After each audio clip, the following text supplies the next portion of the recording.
Alô? Funcionando, testando, 1, 2, 3. Queria falar o seguinte, boa tarde, São Paulo. Boa tarde, aquela coisa, né? Parece que vai começar um show de rock. Physics rock, talvez, não sei, enfim. Gente, primeira coisa, queria agradecer os organizadores do evento pelo convite e a oportunidade de estar aqui. Segundo, agradeço a vocês pela intenção, pela atenção e pelo interesse em relação ao que eu vou contar aqui para vocês. O meu nome é Gabriel, eu sou físico e eu estudo os limites da consciência. É um tema que não é muito usual dentro do ambiente acadêmico, mas é de grande interesse do público, como nós podemos ver aqui. E, para mim, foi o tema, o tópico que mais me despertou interesse. E é por isso que eu persigo esse tópico. Para a gente começar, então, essa conversa, eu quero fazer uma pergunta aqui para vocês, que é a seguinte: cara ou coroa? E eu trouxe aqui uma moeda. E a gente vai fazer um experimento aqui agora. Então, eu pergunto para vocês, cara ou coroa? Nossa, temos um consenso aqui, não sei. Eu vou fazer um experimento, vou pedir para alguém fazer uma auditoria aqui. Vamos ver o que vai acontecer. Vamos lá.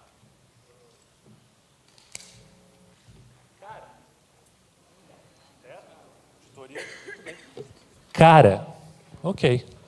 O que acontece se eu continuar jogando essa moeda? E jogo outras vezes.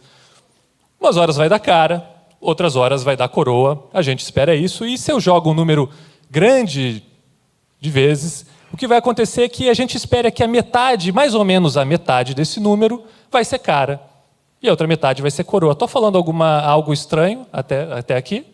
Não, até aqui tudo bem, a gente concorda com isso.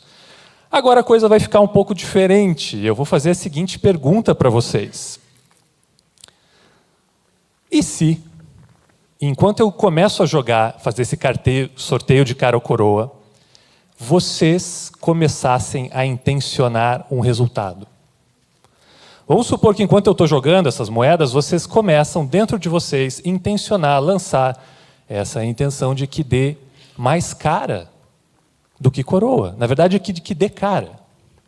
A pergunta que a gente vai fazer é, será que o fato de vocês estarem intencionando, isso acontecendo dentro desse espaço subjetivo de vocês, será que isso pode, de alguma maneira, afetar a probabilidade dos resultados? Nem que seja muito pouco, nem que afete em 51%, 50,1%. Mas será que esse efeito existe? Essa é a grande pergunta. Então, tendo colocado essa pergunta, será que a intenção pode afetar o mundo material? Pergunto para vocês. E eu queria saber, então, quem acha que sim? Eu peço que levante a mão, só para a gente ter uma noção. Uau! Fantástico. Não, quem acha que não tem... Nossa, interessante. Poucas pessoas acham que não, mais pessoas, mas o fato é que esse é um tema altamente controversial. Altamente. Vejam, o fato de eu intencionar algo e, a partir disso, mover o meu corpo para conseguir isso que eu quero, ninguém aqui vai negar que isso realmente acontece. Se eu quero alguma coisa, eu vou fazer ela acontecer. O que a gente está falando aqui de algo um pouco diferente, que o simples fato de que você, dentro da sua mente, intencione algo, que isso mude, de alguma forma, empurre as probabilidades dos acontecimentos para favorecer o que você quer. São coisas diferentes, né?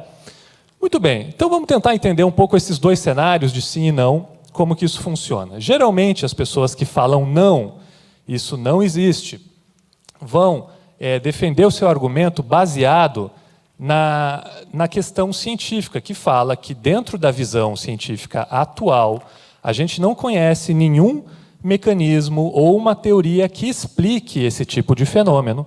Logo, o fenômeno não pode existir. Afinal de contas, consciência, para a visão científica atual, e consciência é essa experiência interna, esse filminho interno que está acontecendo dentro aí de cada um, com os seus sabores todos. Consciência é um produto do cérebro. São neurônios disparando.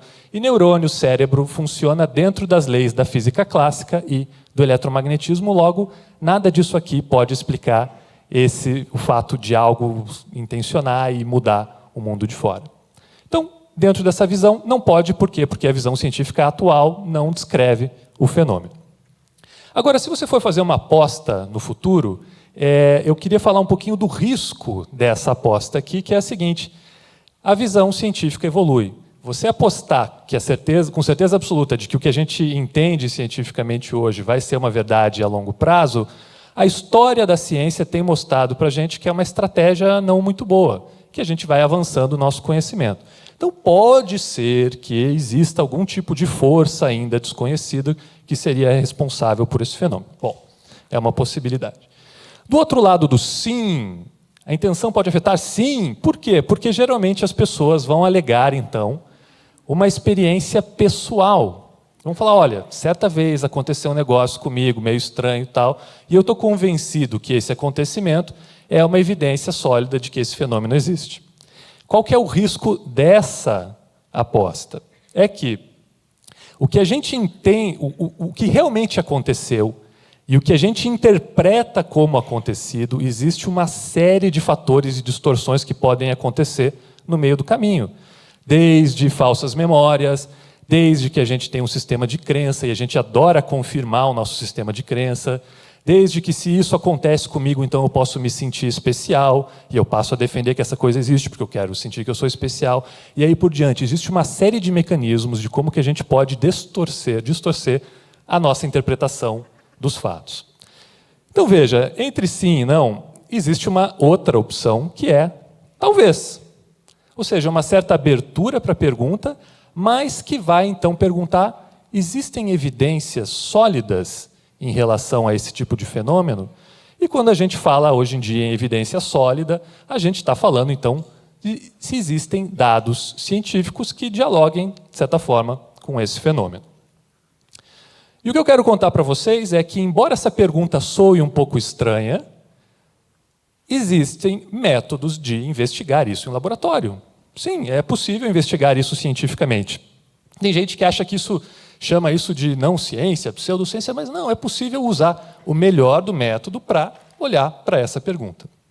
E o que eu vou mostrar para vocês, então, é um pouquinho desses resultados que é de gerador de números aleatórios. Existe um aparelho que, em vez de ficar jogando moedas, o que ele faz é sortear 0 ou 1 de uma maneira eletrônica e totalmente imprevisível. Por quê? Porque ele usa fenômenos quânticos dentro dele, como tunelamento, decaimento, que são imprevisíveis, e ele usa isso, então, para sortear 0 ou 1, e 0 ou 1 é um tipo de cara ou coroa. O que acontece nesses experimentos, então, é que participantes, pessoas, vão tentar agora interferir no resultado desse 0 ou 1, tentando forçar que dê mais 0 ou mais 1, conforme a sua vontade. E a gente pode fazer isso, medir isso, e ter uma medida numérica, então, se esse fenômeno acontece ou não. Sendo que muitas vezes essas pessoas têm um feedback em tempo real.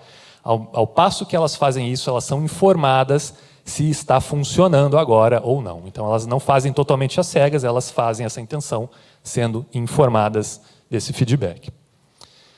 Isso pode parecer algo muito diferente, mas o fato é que isso está sendo feito desde os anos 70, e aqui comento o nome então de algumas pessoas que fizeram isso, lugares onde esse tipo de pesquisa já aconteceu.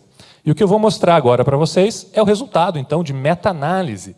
Meta-análise acontece quando a gente combina vários experimentos que aconteceram de vários laboratórios diferentes e vários pesquisadores que fizeram o mesmo experimento, no mesmo protocolo, e agora a gente combina tudo isso para ter um resultado estatístico mais robusto. E eu vou mostrar o resultado para vocês. Estão prontos? Estão preparados? Sim? Sim? Ok. Vamos lá. Então, o resultado é esse daqui. O que isso agora vamos interpretar, o que isso quer dizer. Muito bem. Essa primeira parte aqui está falando, então, da diferença. O que a gente está vendo nesse gráfico? Diferença entre cara ou coroa, se há uma diferença significativa, se deu mais cara do que o esperado e coroa, assim por diante. Esse primeiro ponto aqui está falando, então, de experimentos controle. Controle é quando não tem ninguém intencionando nada. Você deixa o experimento rodando e não tem ninguém pondo intenção. Muito bem, nesses experimentos sem ninguém intencionando nada, a gente vê que o resultado é compatível com zero, ou seja, a diferença entre cara e coroa é irrelevante. É o mesmo número estatisticamente de cara e coroa. Já quando eu coloco pessoas intencionando algo, surge uma diferença que não é compatível com zero, surge um certo efeito que, por mais que seja pequeno, não é possível de ser descartado como acaso. Isso é o resultado dessa meta-análise. A outra tem um resultado um pouquinho mais fraco, mas ainda significativo, e existe um grande debate entre esses dois autores, porque o segundo vai falar que tem algo errado nisso, o primeiro defende que está certo. O fato é, existe debate, não tem nada muito consensual sobre se o fenômeno existe, embora já nesse caso aqui existam evidências interessantes. Muito bem, se a gente pode fazer essa pergunta para moedas, para bits, a gente pode fazer essa pergunta para qualquer coisa no mundo, qualquer coisa que existe, em particular a luz. É possível perguntar, então, será que a intenção das pessoas poderia, de alguma forma, afetar a luz, afetar os fótons, que são esses bloquinhos fundamentais de luz? É uma pergunta válida também.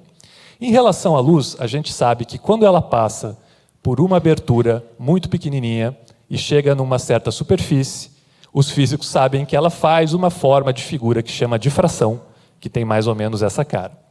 E algo muito interessante acontece no momento em que eu tenho duas aberturas, e duas aberturas é o que a gente vai chamar da famosa fenda dupla. Vocês já devem ter escutado esse termo por aí, quem já foi no Google e procurou física quântica, sempre vai aparecer um fenda dupla em algum lugar. E o fato é que quando eu tenho duas aberturas agora, ao invés de ver isso, o que eu vou ver é isso aqui. Isso aqui é um padrão de interferência, é algo totalmente diferente do que eu estava vendo antes. Então, o que a gente vai fazer agora nesse experimento envolvendo luz, ainda sobre as interações mente-matéria, é investigar se a intenção, então, desse participante aqui de modificar o comportamento da luz faz padrões diferentes sendo capturados por uma câmera ali. E vai ter momentos em que o participante tem essa intenção e momentos que ele tira essa intenção. E o que a gente vai fazer na sequência então, comparar esses dois dados e ver se surge alguma diferença entre eles, na hora que há intenção e a hora que não há. Sendo que esse participante pode estar tentando fazer passar a luz mais por um lado do que pelo outro, certo? A luz chega, encontra duas aberturas e ele pode estar tentando empurrar de alguma maneira com a sua intenção que ela vá mais pela esquerda, por exemplo, do que pela direita. E é isso que a gente vai tentar ver se acontece ou não. Então eu apresento para vocês esse pesquisador, ele é uma das primeiras pessoas que começou a fazer esse tipo de experimento com a fenda dupla, o nome dele é Dean Radin, e o que eu mostro aqui são alguns resultados de 4 artigos que ele publicou, com várias sessões, esse aqui é o número de sessões, cada sessão dura mais ou menos 30 minutos, nesse jogo de intenciona, não intenciona, intenciona, não intenciona. E aqui são os resultados. Por enquanto, eu quero que vocês guardem uma seguinte regra. Se esse número Z aqui for maior do que 2, isso está falando que a diferença entre a hora de intenção e relaxamento não pode ser explicada com acaso, de que tem uma diferença significativa estatisticamente entre os dois. Então pode ver que para os experimentos que envolvem participantes, os Zs são maior do que 2, logo fala tem algum efeito, tem alguma coisa acontecendo. Já no momento em que ele faz o mesmo experimento sem ninguém presente, esses Zs são próximos de zero, que está falando, não, quando não tem ninguém, a situação de intenção é parecida com a de não intenção, como a gente esperava. Então, na conclusão dele, ele vai falar que estamos de frente para um tipo de interação que é anômala, que não tem entendimento dentro da visão científica atual e que não pode ser explicada com problemas da análise ou do método, já que os controles se comportam muito bem, e que funciona, o efeito é maior para pessoas que meditam ou que têm algum treino de atenção, de contemplativo, né?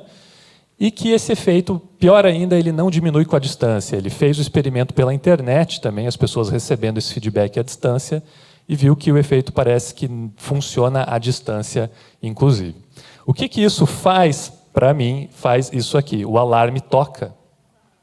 E devia tocar para um monte de gente, na verdade, que fala, bom, se o que ele está falando aqui, se esse tipo de experimento for replicável, se outra pessoa faz esse experimento e tem resultados semelhantes, o que acontece é que a gente descobre que estaria de frente de uma anomalia. E os cientistas sempre caçam anomalias. A gente quer se deparar com algo estranho no laboratório que não tem explicação. Por quê? Porque alguém vai ganhar um prêmio Nobel em algum momento. Quem explicar isso aí, fato. Quem explicar isso aí vai ganhar um prêmio Nobel. Então, geralmente, isso é algo que atrai muito a atenção dos cientistas e as pessoas querem, então, investigar isso. Não é o caso com esse tema, como eu falei para vocês, esse alarme está tocando já há um bom tempo, em relação principalmente aos geradores de números aleatórios. Começa em 2012 com essa história do DIN Rating. Mas isso acaba que não é um tema muito usual, existe um certo tabu, inclusive, quando a gente tenta falar desse tema nos meios acadêmicos. O fato é que eu vi isso e eu falei, cara, isso é a coisa mais incrível, me interessa investigar isso, eu quero saber se isso é verdade ou não. Então, a partir dessa grande curiosidade, eu começo a propor essa replicação desse experimento, então, na Universidade de São Paulo, como um pós-doc, que começa em 2015, e fui pós-doc no Instituto de Psicologia, então, para fazer essa investigação. O meu supervisor foi o Wellington Zangari, que é o coordenador do Interpsi, que é um grupo que estuda psicologia anomalística. E a pesquisa aconteceu, a coleta de dados aconteceu num laboratório multiusuário do Departamento de Física da Universidade de São Paulo. Muito bem, uma parte importante desse processo foi arrecadar fundos, e essa pesquisa, final de 2015, teve esse crowdfunding, está aqui o link dele, e eu passei, então, o chapéu virtual perguntando para as pessoas, vocês se interessam por esse tema? E o fato é, então, que 412 pessoas falaram sim, me interessa, e toma aqui alguns reais para você investigar isso. Tem alguém aqui que colaborou? Tem alguém? Muito obrigado para vocês, para todos vocês que estão aqui, inclusive. Valeu, obrigado. Agradeço muitíssimo. E hoje é um dia especial, porque é a primeira vez que eu vou falar, então, dos resultados dessa pesquisa em público. É a primeira vez que isso acontece. Sentiram um arrepio aí? Eu senti aqui. Muito bem. Então tá, deixa eu mostrar para vocês o equipamento que eu usei para coletar esses dados. Essa daqui é uma visão geral desses equipamentos. Eu vou explicar em detalhes cada um deles, mas basicamente a luz laser sai daqui, chega aqui na fenda dupla, tem uma câmera aqui atrás, e aqui eu tenho os sensores que medem campo magnético e que monitoram a temperatura da sala. Um por um. Laser. O laser é um diodo laser, é uma pecinha desse tamanho, ela é pequenininha. Eu mostrei essa imagem para uma amiga e ela viu e falou, nossa, uma moeda de 1 centavo! Que raridade! Não é para prestar atenção na moeda de 1 centavo, é para olhar aqui, ó. Nessa pecinha pequena, que é o diodo laser, que vai conectada aqui, que tem uma plaquinha que regula o circuito elétrico dela, então vai sair uma luz vermelha laser dessa pecinha. Essa luz vermelha, então, vai encontrar uma plaquinha de metal que está aqui, e aqui atrás tem uma câmera. Essa plaquinha de metal é aqui, eu tirei uma foto e ampliei, essa é a famosa fenda dupla.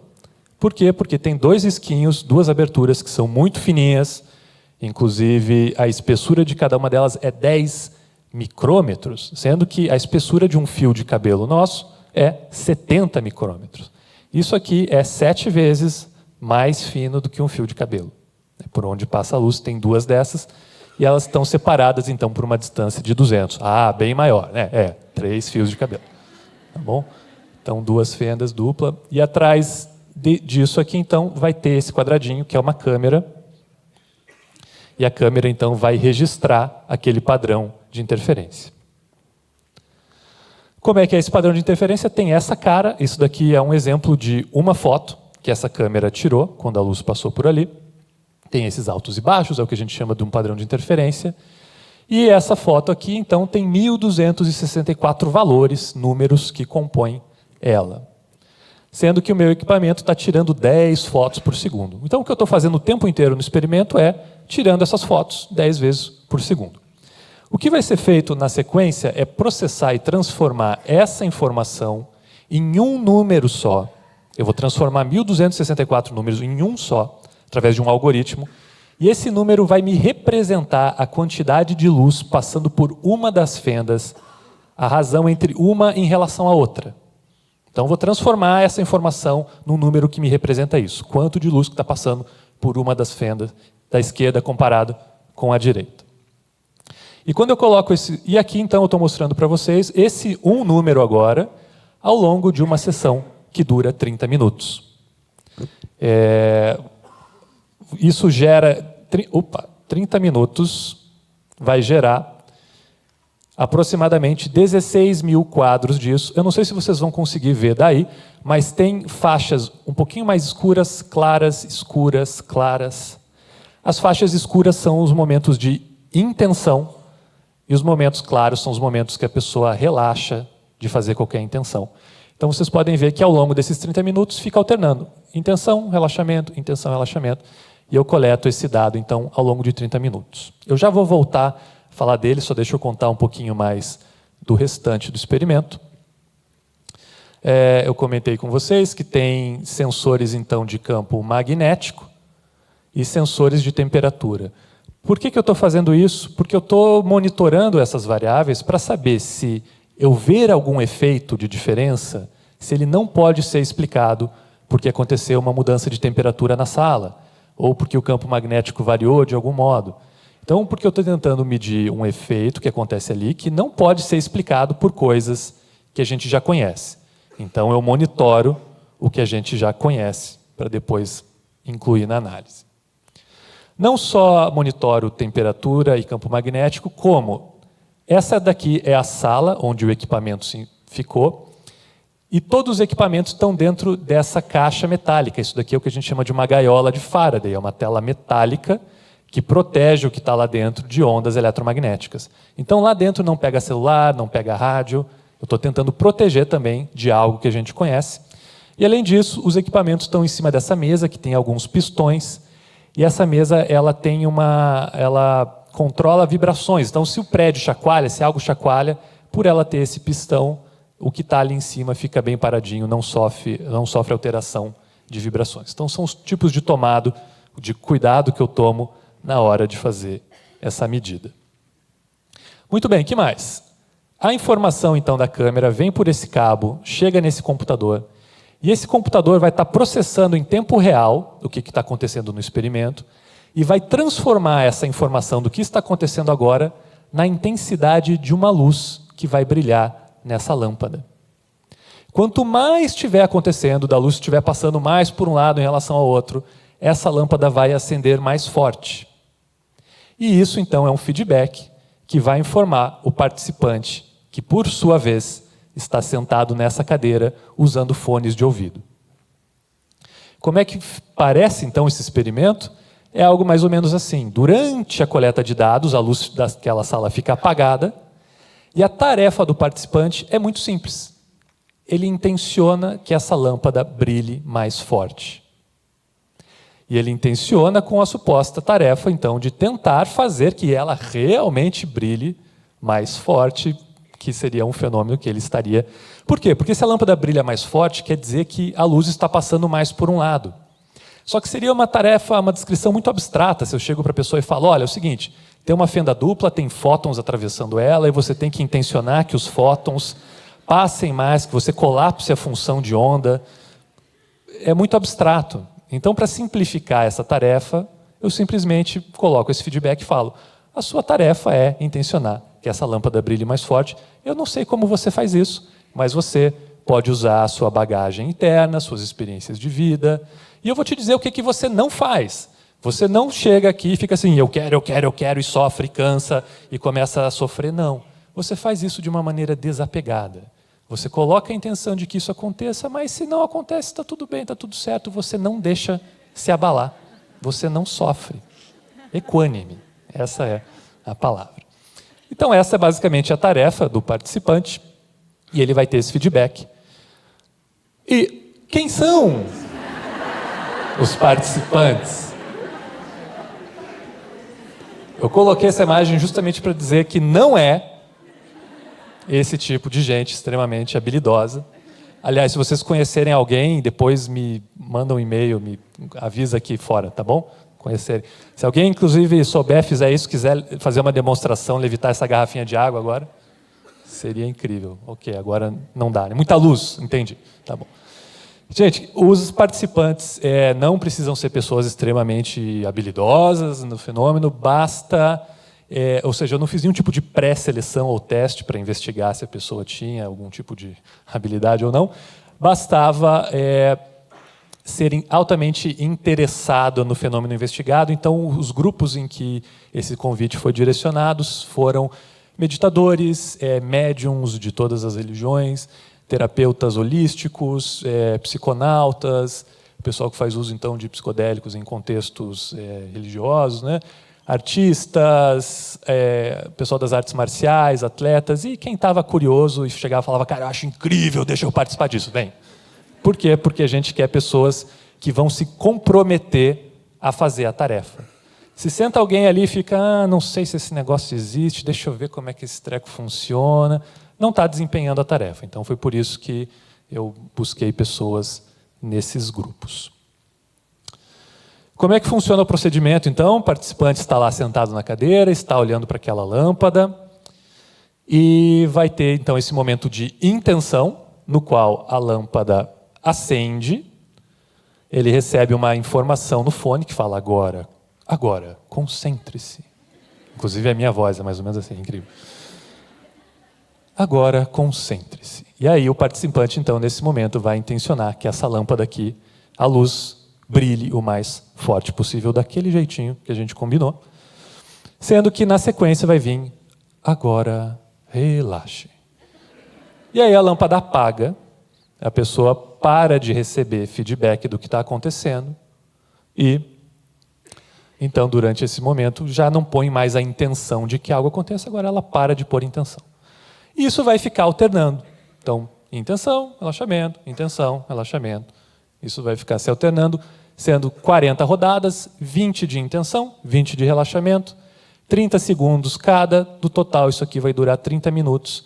E no final, então, do experimento, eu vou ter 6.000 fotos da câmera na condição de intenção e 6.000 fotos na condição de relaxamento. O que eu vou fazer na sequência? Comparar essas duas amostras e ver se existe alguma diferença estatística entre elas. Uma informação importante, depois que a pessoa então sai da sala, depois de 10 minutos, começa o que eu chamo de uma sessão experimento controle, que é o mesmo procedimento, o mesmo software rodando, a mesma coleta de dados, com a diferença de que não tem ninguém sentado na cadeira observando o feedback. Então não tem pessoas participando do experimento, é só o equipamento rodando, mas da mesma forma com o mesmo software. E a gente vai fazer também, aplicar o mesmo teste nos dados de controle para ver o que acontece. Falando então um pouquinho dos dados, esse daqui eu mostrei para vocês, era a maneira como esses dados aparecem para mim, então isso aqui é dado de uma sessão, e o que eu vou fazer agora é comparar então o momento de atenção com o momento de relaxamento. O que eu estou fazendo aqui é desenhar então a distribuição dos dados de intenção, que é o azulzinho, e de relaxamento. E eu quero saber se o centro dessas duas coisas está mais ou menos um em cima do outro, ou se um está mais para a direita e outro está mais para a esquerda, ou seja, se há uma diferença, um afastamento. Se o valor dessa variável aqui é maior nos momentos de intenção. Porque se ele é maior, quer dizer que a pessoa conseguiu, de alguma maneira, fazer a luz passar mais por um lado em relação ao outro. Lembre, isso aqui é a luz passando mais por um dos lados. E eu quero ver se a pessoa realmente conseguiu fazer isso. Muito bem, então me interessa essa diferença entre a média dos valores de intenção com a média dos valores de relaxamento. Eu vou calcular essa distância e vai ter um procedimento estatístico aqui no meio que a gente vai permutar as condições então, de momento de intenção e relaxamento para eu saber o quanto especial é essa distância. E, então, o que eu vou conseguir medir depois desse procedimento aqui é um Z, isso aqui é um desvio padrão. Isso aqui está associado, então, a uma probabilidade de que essa distância aconteça ao acaso ou não.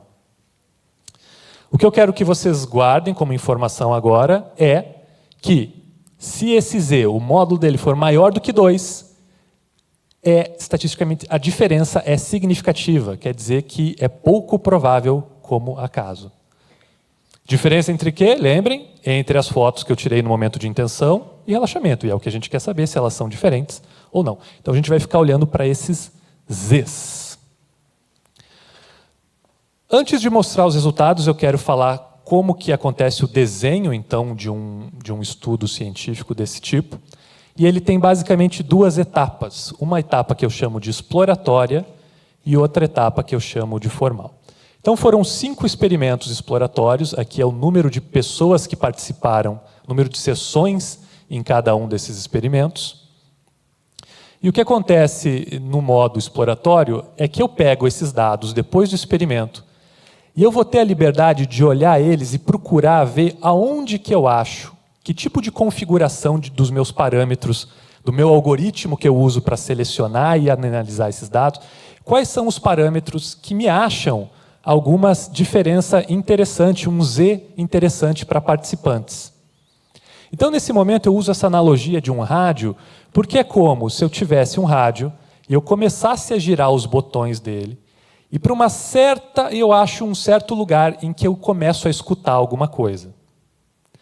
Ok, eu tive a liberdade de girar os botões e eu achei alguma coisa. Para a gente agora poder dar o próximo passo, para falar se esse sinal que apareceu ele é legítimo, a gente faz a seguinte regra dentro do jogo científico. Agora eu travo os botões nessa posição, não posso mais mudar os meus parâmetros de análise, e eu vou fazer novos experimentos e eu vou aplicar essa análise e a gente vai ver o que acontece. Se o fenômeno for um sinal legítimo, ele tem que continuar aparecendo. Se ele não aparecer, quer dizer que eu só selecionei aqueles botões, girei de um modo que ia surgir um barulho ali, mas era um barulho ruído, não era de verdade, era só um artefato que surgiu ali no meio. Ok? Estamos de acordo? Essas são as regras de como que o processo científico funciona. Ok, exploratório formal. E agora, então, eu vou mostrar os resultados exploratórios. Agora a coisa vai começar a ficar emocionante aqui. Muito bem, então eu vou mostrar agora o resultado de 100 sessões exploratórias que eu tive com a melhor configuração do meu rádio que captura esse suposto sinal que eu estou investigando. E o gráfico é esse daqui. Você tem que falar agora, uau! Claro, mas antes deixa eu explicar só o que está acontecendo. Então, a curva preta é os resultados dos participantes e a curva cinza aqui são os controles. O que esse gráfico está mostrando é o resultado desse participante combinado com o resultado anterior. E cada ponto, então, é o resultado desse, mas combinado ao resultado de todos os anteriores. De modo que isso daqui vai progredindo, e esse daqui é o resultado final, então, da minha análise. Nesse caso aqui, então, para esses 100 participantes, vocês podem ver que quando tinham pessoas participando, esse Z vai subindo, uma hora atravessa 2 e continua subindo, e chega num Z que é bem maior do que 2, que é 4,68. Ou seja, o que isso aqui está falando? Existe, eu consegui achar, girando meus botõezinhos, uma diferença estatisticamente altamente significativa, falando então que o que está acontecendo na intenção é bem diferente do que está acontecendo no relaxamento, sendo que quando eu aplico o mesmo método, a mesma análise nos meus dados sem ninguém, eu não vejo nada, nesse caso é igual. Uau, isso está falando de algo muito interessante. Só antes de progredir na próxima etapa, eu quero fazer uma analogia aqui, só para tentar dar mais um gostinho do quão especial, do que isso quer dizer. A analogia vai ser com moedas, vocês já perceberam que eu gosto de moedas, e o que eu vou falar para vocês é o seguinte, se eu jogo 100 vezes uma moeda, e faço a seguinte pergunta, quantas vezes cara? Qual é a chance? Quantas vezes vai aparecer cara se eu jogo 100 vezes? A gente conhece essa resposta estatisticamente, vou falar para vocês com segurança que esperamos, ao acaso, ver entre 41 e 59 vezes cara para 100 sorteios. Isso aqui é o que a gente espera ao acaso. Se der algo diferente disso, tem algo estranho, quer dizer que a minha moeda está com um lado mais pesado do que o outro, ou que alguém está roubando no processo, e aí por diante, tá bom? Então a gente espera isso aqui. Então eu vou usar essa analogia da moeda para pôr o meu resultado aquele, falando como se fosse sorteio de moedas. Eu estou convertendo as probabilidades de um experimento para o outro. Então isso aqui são o número de vezes que vai dar cara, a gente espera aqui a média de 50, e o que tiver dentro dessas duas barras aqui é o que a gente espera que aconteça como acaso. Muito bem. Primeiros 2 experimentos, lembrem, são 5 experimentos exploratórios. Então, quando eu combino o 2 e o 3, isso está me falando de 60 sessões de 30 minutos cada uma, vejam que controle é azul e vermelho é participante. Então, os meus controles deu próximo de 50 e para participante deu 62, 63, algo mais ou menos aqui. Ou seja, aquele fora do esperado por acaso. Para o experimento 4 e 5, algo semelhante. Aqui tivemos um efeito, inclusive, mais forte. Vejam, é como se eu jogasse 100 vezes essa moeda e tivesse 70 vezes cara. Algo estranho, isso é pouco provável que aconteça. E aí, aquele gráfico que eu mostrei para vocês, aquele Z4.7, equivale, então, a quase 70 e alguma coisa. E percebam que todos os controles estão muito bem comportados a essa região, enquanto os dados com pessoas têm diferenças estatisticamente significativas. Agora é o grande momento. É o momento, então, que eu travei a regra do jogo e fiz mais experimentos com mais pessoas. E a gente vai ver agora onde é que vão cair esses pontos. Vocês estão preparados? Sim. Eu não estou, preciso tomar uma água antes. Só para aumentar esse momento dramático aqui.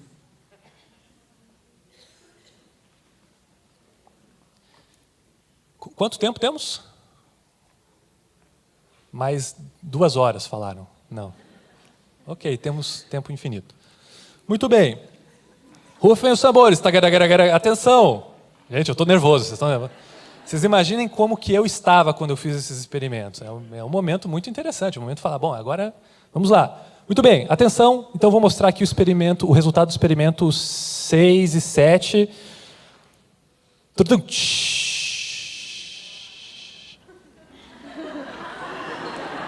Pois é. Calma que tem mais 2. Tem o 8 e o 9 agora, são os 2 últimos experimentos. Podem ver, então, que... Opa! 8 e 9.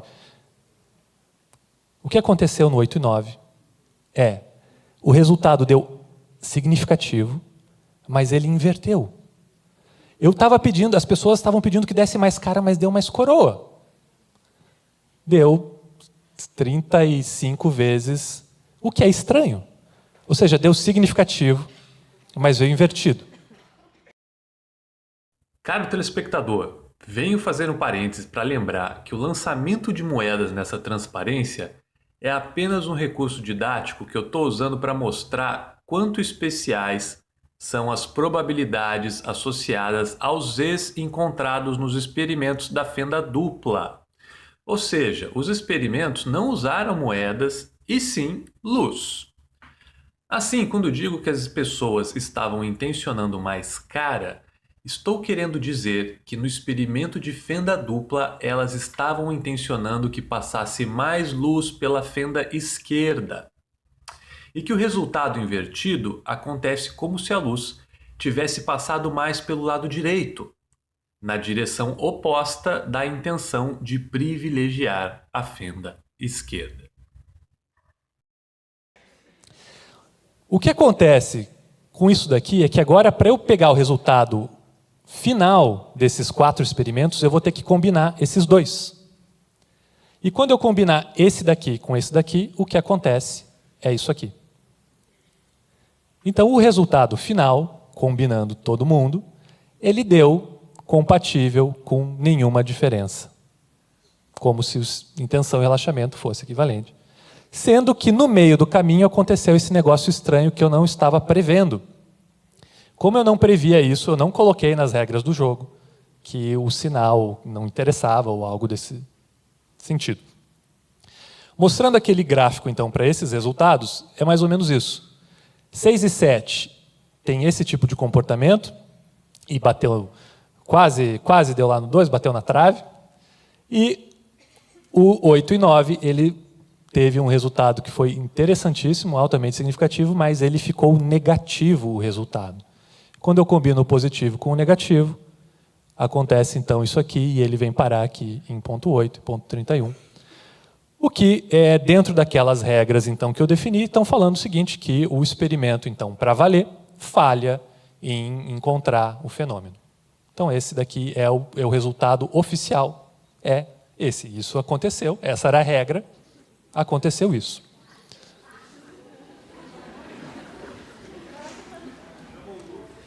O que acontece na sequência é que a gente pode fazer um que a gente chama de análise pós-hoc, que é uma análise que agora, ok, acabou o experimento, agora eu vou mudar uma regrinha só para ver o que acontece e refazer a análise. E a regra que eu faço agora é combinar então os resultados pegando o z ao quadrado. Quando eu faço isso, não me interessa mais o sinal, se é positivo ou negativo, só me interessa o tamanho, a magnitude desses valores. Então agora eu vou combinar os resultados exploratórios e formais usando uma análise em que não me interessa se foi cara ou coroa. O que importa é que fugiu daquela regiãozinha que a gente espera. E quando eu faço isso, então, para os experimentos 6 ao 9, nos participantes, eu volto a ter um z significativo, no caso 2,75, sendo que todos os controles, aqui essa primeira linha fala dos experimentos exploratórios, aquele de 1 a 5, e aqui dos formais, então. Então, vejam, nesses dois casos, os participantes são significativos, os controles não são significativos, e isso está resumido nessa figura aqui, sendo que o lado da esquerda, então, fala dos exploratórios, os cinza são os controles, podem ver que os controles, essa barra está falando que esse valor está algo por volta dessa região 0, ou seja, não há diferença entre intenção e relaxamento, sendo que, para os participantes, o valor está algo nessa região, existe um efeito, então, que não é compatível com 0. E quando eu faço a mesma análise, então, para os outros dados, eu agora vejo que os participantes no formal dá significativo. Tá? Só que dentro das regras do jogo científico, o que eu teria que fazer agora é travar essa regra e falar que eu tenho que analisar usando o z ao quadrado em vez do z e fazer mais experimentos.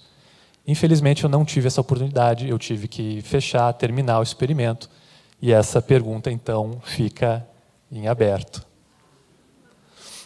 O que é interessante a gente ver é que os dados de controle sempre, em qualquer coisa que foi feita, não são significativos, e essas diferenças que eu encontrei nesses dois casos, eu não consigo explicar elas como variação de temperatura ou campo magnético. Lembrem que eu estava monitorando isso.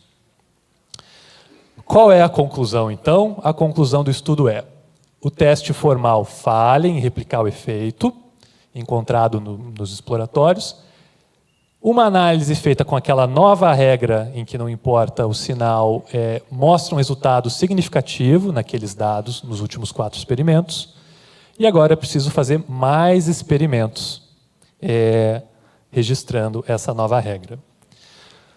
Resumindo, as interações mente-matéria existem? E a resposta, por enquanto, é talvez. Mais dados são necessários. Vocês estavam esperando um sim ou não? Eu também estava esperando um sim ou não. Vejam, o que eu acho interessante dentro disso é que a resposta aqui poderia ser não, poderia ser sim. Poderia ser sim, poderia ser não. O que eu sinto em relação a isso, essas diferenças que apareceram, mesmo invertendo o sinal, é que eu me sinto motivado a continuar essa exploração. Eu acho que tem algo interessante acontecendo. Não estou certo, não dá para dizer que existe um fenômeno óbvio acontecendo, de que o fenômeno existe e aí por diante. Mas tem algo que merece mais esforços para tentar ser melhor entendido e que, se outras pessoas entrassem nesse esforço, isso seria muito interessante. Se outros cientistas começassem a fazer esse mesmo tipo de experimento para a gente tentar entender, porque, afinal de contas, a ciência é feita em vários grupos e tentando replicar os resultados, e aí por diante. E quem quiser, então, ter mais informações, aqui tentar falar disso em 1 hora é um desafio enorme, né? Tem, aqui nesse endereço, então, tem os resultados de um artigo, de um texto onde estão. Então, está tudo isso bem documentado. Estou vendo as pessoas apontando câmeras aqui para mim, é claro. Todo mundo quer chegar em casa e dar uma olhadinha, né? Então, gente, aguardem cena dos próximos capítulos. Essa investigação continua, vai ter mais coleta de dados. E vamos ver, então, para onde que vai andar esse talvez aí. Agradeço muitíssimo a atenção de vocês e obrigado.